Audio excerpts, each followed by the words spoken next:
Steve, and I've been living in South Korea now for nearly 10 years. And in that time, I have been making the most of living in Korea by visiting the cities and spending a lot of time in Seoul. And I did a lot of photography during that time, and I took photos of mostly neon lights, and I got quite far with it. But in the last few years, I've just not really been feeling Seoul or cities in general. And so that side of my photography has just completely slowed down. And I've been spending a lot more time in nature and walking around mountains in Korea. There's so many mountains here, and hiking. So lately, I guess I've just been slowing down. I've just reached 33 and have just had a daughter. She's now just over 4 months. And I think I'm reaching that point in my life where I'm returning back to my roots, where I grew up in a village in England. And it's that full circle where I think I'm going back to that sort of nature-orientated life that I experienced growing up. And with the 10 years coming along, I guess it's had a profound effect on me, is how do I want to spend the next 10 years? And I can't see myself visiting Seoul again all that much and doing neon photography, etc. So I've been thinking about what different things that I'd like to do. And for the longest time, I've been wanting to do a lot of projects and a lot of hands-on things, grow things, etc. And like most people in Korea, I live in an apartment, so it's not really ideal. I can't go out in the garden or in a work shed or anything like that. So I've been thinking, how can I get around that? You can't really hire a workshop here, I guess, and that's a lot of money, of course.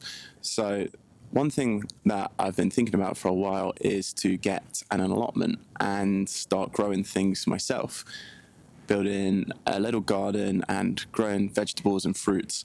And I think that would just be the most incredible experience. I did actually work in a garden centre when I was growing up, but I don't want you to think I'm going to start bestowing lots of gardening knowledge on you, because I spent most of my time in a shed and taking the tomato plant seedling and sticking it in a slightly bigger pot. And that was just that all day. But I loved it. I loved actually just working with my hands and, the smell of the soil, being in the greenhouses, etc., apart from during the summer months, of course. But I guess I just want to experience that again. And so I'm going to get an allotment here in Korea, and I want to see what I can grow, and in a year, how much my life can change. It's currently January. It's a great time to start looking for an allotment. The procedures and everything are a lot different to what they are in England, so it's going to be a huge learning curve, and I'm really coming at this from level zero, from the very, very beginning. So it's going to be a fun journey, a lot to learn. I'm very excited. All right, so we're going to start off with the fun and exciting part, which is finding an allotment. And the first thing that I've done is gone and looked at one which is walking distance from my house.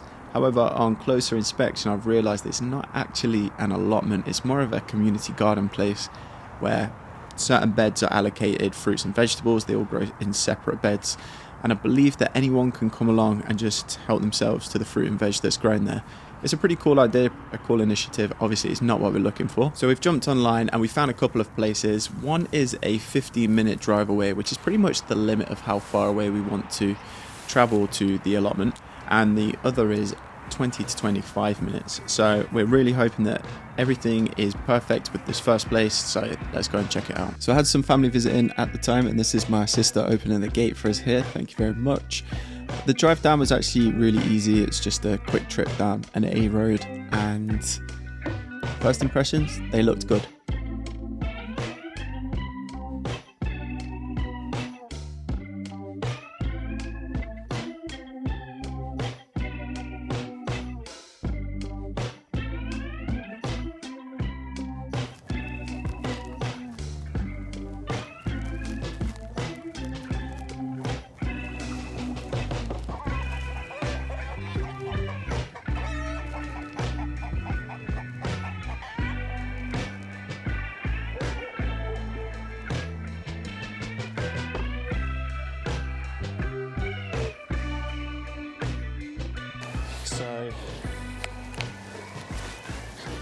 we've got tools in there that everyone can use, I guess.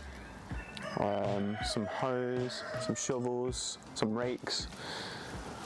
I think this indoor part's reserved for the farmer only, so we will be able to borrow those tools and head out. And then there's a little play area for the kids as well, which is awesome. Okay, I think this is the place. We've got really good location. It's so beautiful, that little fishing lake as well. I really like that, and it feels like I'm quite out in the countryside, far removed, but I'm only a 15-minute drive. So this looks like the place to go. I need to test the soil first, make sure that it's soft, apparently. So I'll give that a go. And then we need to look into what we can actually grow in this soil. So I think there's some information that we can get from the farm that's renting out the allotments. So we can go have a look what we can grow.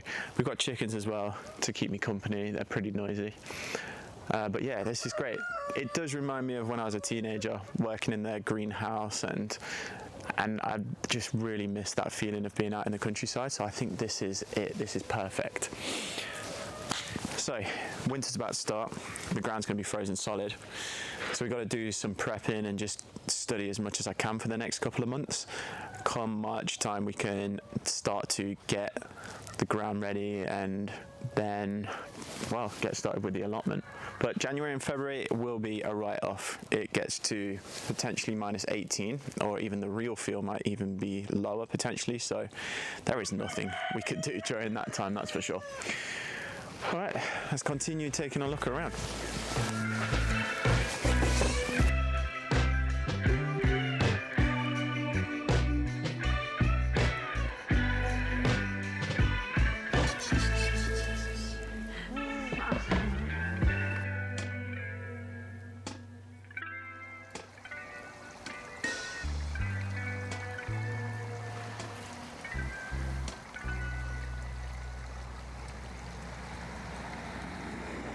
All right, so we are back from our trip to the allotment, and we are so happy with what we've seen that we're not even going to bother checking out the other place. It is too far. 15 minutes really is the limit as well, and it's just beautiful there. It's ideal. So we went ahead and we've got that allotment there. Now, I just wanted to break down some of the numbers and the costs. So we're going to be getting a 28 metre squared plot, and it's going to cost the equivalent of about £100 for the season.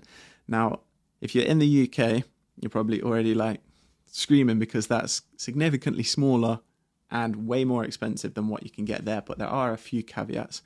Now, the first is that 3/4 of Korea is mountains. So there's not really many places to build and also have farmland. So already you're going to be paying more for land anyways. It comes at a premium. And really, when you think about it as well, we're in the city and there aren't many places around, so that it's going to be more expensive. But we're quite happy with it. We think that for 28 meters squared, that's ideal for us as beginners, and also with having a baby as well. We don't want to be too overwhelmed by the space. So overall, super happy with that, and we've gone ahead and rented it for the season. When we got back, we did ring the farmer and we asked a bunch of questions, and he was so patient and kind with us. He went through them all. Some of the standout questions that I want to share are the watering system. We've got full access to unlimited water. The big blue containers that you saw there on the allotment, got full access to them.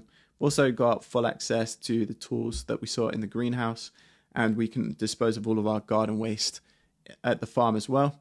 One of the best things is that he told us that we can have a barbecue on the allotment at any time. That's pretty cool. So we throw some of our own vegetables on the barbecue there. There are restrictions to certain plants, like we can't have really tall plants because it might block sunlight to allotments either side of us. And he also gave us the go ahead for filming. That's absolutely fine as long as we don't disturb others, of course. So that means then we've got 2 months until we can go down to the allotment and start with the composting and getting it all ready. So in the next 2 months, we've got to carefully plan and prepare, and we've also got to get some of the plants ready. We want to start planting them here in the apartment in the trays and get them ready to move over to the lot. So that's going to be in the next video, preparing and planning, and maybe even some planting. And so I guess that's all for now. If you want to follow this journey, be sure to subscribe and leave a like and comment as well, especially if you've got any advice or you've got any questions. please feel free. And I will see you in the next one. Goodbye.